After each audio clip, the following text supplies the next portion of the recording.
നമുക്കെപ്പഴാ ഈ അസൂയ എന്ന് പറയുന്നൊരു ഫീലിംഗ് ആളുകള് കളിയാക്കി പറയുന്ന ഈ അസൂയ എന്ന് പറയുന്നൊരു തോന്നൽ നമ്മുടെ മനസ്സിലുണ്ടാവുന്നത് എപ്പോഴാണെന്നറിയോ? ഈ നമുക്ക് അച്ചീവ് ചെയ്യാൻ പറ്റുമായിരുന്ന ഒരു കാര്യം നമ്മുടെ അതേ ലെവലിലുള്ള ഒരാൾ അച്ചീവ് ചെയ്യുന്നത് കാണുമ്പോഴാ.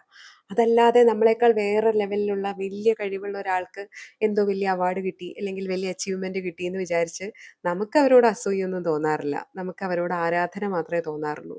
സോ നമ്മുടെ അതേ ലെവലിൽ നിൽക്കുന്ന ഒരാൾ പെട്ടെന്ന് ആ ലെവല് മാറി ഭയങ്കര സക്സസ്ഫുൾ ആയ ഒരു വ്യക്തിയായി മാറുമ്പോൾ എന്തുകൊണ്ട് നമുക്കിത് പറ്റിയില്ല എന്നുള്ളൊരു ചിന്തയാണ് നമ്മുടെ നെഞ്ചിനകത്ത് ആ വിമ്മിഷ്ടം ഉണ്ടാക്കുന്നത്.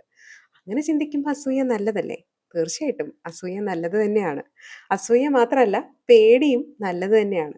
നമുക്ക് നമ്മുടെ ഫ്യൂച്ചറിനെ കുറിച്ചൊക്കെ ഓർത്ത് ഭയങ്കര ടെൻഷൻ, പേടി, നമ്മൾ മാത്രം ഇങ്ങനെ സ്റ്റക്കായി പോയോ, നമ്മളെന്താ രക്ഷപ്പെടാത്തെ, ബാക്കി എല്ലാവരും ജീവിതത്തിൽ രക്ഷപ്പെട്ടല്ലോ, നമുക്ക് മാത്രം എന്താണ് എന്തൊക്കെ ചെയ്തിട്ടും ഒരു രക്ഷയില്ലാത്തത് എന്നൊക്കെയുള്ള ചിന്ത നമ്മുടെ മനസ്സിൽ വരുന്നുണ്ടെങ്കിൽ ഒന്ന് ആലോചിച്ചോളൂ. നിങ്ങളുടെ സബ് കോൺഷ്യസ് മൈൻഡ് നിങ്ങളെ ഓർമ്മിപ്പിക്കുകയാണ്, നിങ്ങൾക്ക് ഇതിലൊക്കെ ഒരുപാട് കൂടുതൽ ചെയ്യാൻ പറ്റൂടോ.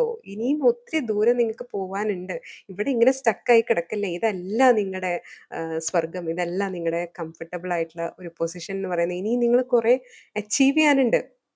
ജീവിതം നിങ്ങൾക്കായിട്ട് വലിയ വലിയ അനുഗ്രഹങ്ങൾ കാത്തു വെച്ചിട്ടുണ്ട്. സോ അതൊന്ന് ഓർമ്മിപ്പിക്കുകയാണ് നിങ്ങളുടെ സബ് കോൺഷ്യസ് മൈൻഡ് നിങ്ങളെ.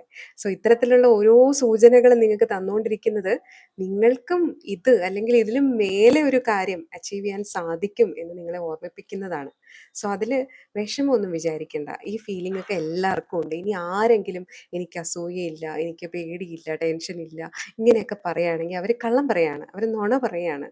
അങ്ങനെ ഒരു ഫീലിംഗ് ഇല്ലാത്ത, അല്ലെങ്കിൽ അവർ വേറെ ഏതോ ലെവലിലുള്ള വേറെ യൂണിവേഴ്സിലുള്ള ആൾക്കാരാണ്. ഇപ്പം നമുക്ക് തോന്നുന്നത് പോലെയുള്ള വികാരങ്ങൾ എല്ലാവർക്കും തോന്നുന്നുണ്ട്. ദേഷ്യം, പേടി, സങ്കടം, നിരാശ, ഇതൊക്കെ എല്ലാ മനുഷ്യർക്കും ഫീൽ ചെയ്യുന്നുണ്ട്. ഇതിൻ്റെ ഒരു ഇൻറ്റൻസിറ്റി കൂടിയും കുറഞ്ഞും ഇരിക്കും. പക്ഷേ ഇതിനെയൊക്കെ നമുക്ക് പോസിറ്റീവായിട്ട് നമ്മുടെ ഗ്രോത്തിന് വേണ്ടി ഉപയോഗിക്കാൻ പറ്റും. ഒറ്റ കാര്യം നമ്മൾ ആലോചിക്കുക, നമ്മൾ എന്ത് ചെയ്തിട്ടുണ്ട്? അദ്ദേഹം ആ ഒരു പൊസിഷനിൽ നിന്ന് എത്തണമെങ്കിൽ അദ്ദേഹം എടുത്തിട്ടുള്ള എഫേർട്ട് എന്തായിരിക്കും? ആ എഫേർട്ട് നമ്മൾ ഇട്ടിട്ടുണ്ടോ?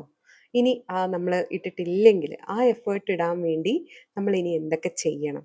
നമ്മുടെ സ്കിൽസ് അപ്ഗ്രേഡ് ചെയ്യണം, നമ്മുടെ കംഫർട്ട് സോൺ ബ്രേക്ക് ചെയ്യണം, ഒരുപാട് കാര്യങ്ങൾ പഠിക്കണം, അറിയണം.